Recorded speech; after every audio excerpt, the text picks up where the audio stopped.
Another day, another basketball stories na naman ang pagkukwentuhan natin.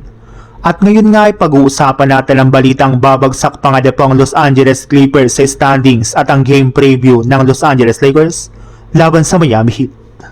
Naging maganda nga po sana ang umpisa ng Clippers sa kanilang game kahapon laban sa Pelicans sa pagbabalik lineup ni Kawhi Leonard ilang araw mula nang mawala siya sa kanilang team, bunsod ang pagtatamo niya ng injury.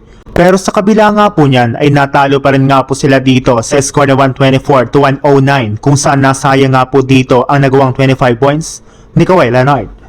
Wala nga po silang maisagot sa mainit na shooting ng Pelicans na pinangunahan na Trey Murphy na nakapagtala ng 23 points dito.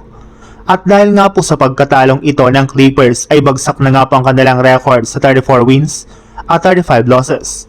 At bagamat man nga po nananatili pa rin sila sa ika-8 seed sa West, ay delikado pa rin nga po ang kanilang kalagayan since 0.5 games lang naman nga po ang kanilang kalamangan sa ika-9 seed na Portland Trail Blazers at 1 game lang ang lamang nila sa ika-10 seed na Golden State Warriors.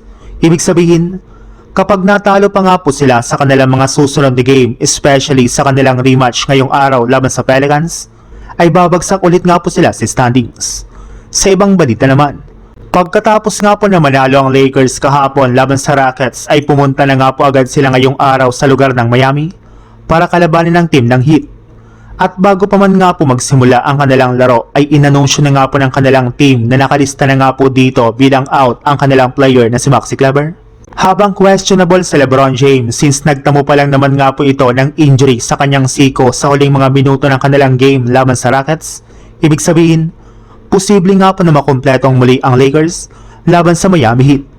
At sa parte naman nga po ng Miami, may lumabas nga po na balita na hindi nga po dito maglalaro ang kanilang player na si Andrew Wiggins. Probable naman nga po si Bam Adebayo habang questionable naman ang kanilang batang player na si Jaime Jaquez Jr. Sa ngayon nga po ay ang Miami Heat ang limado sa kanilang laro.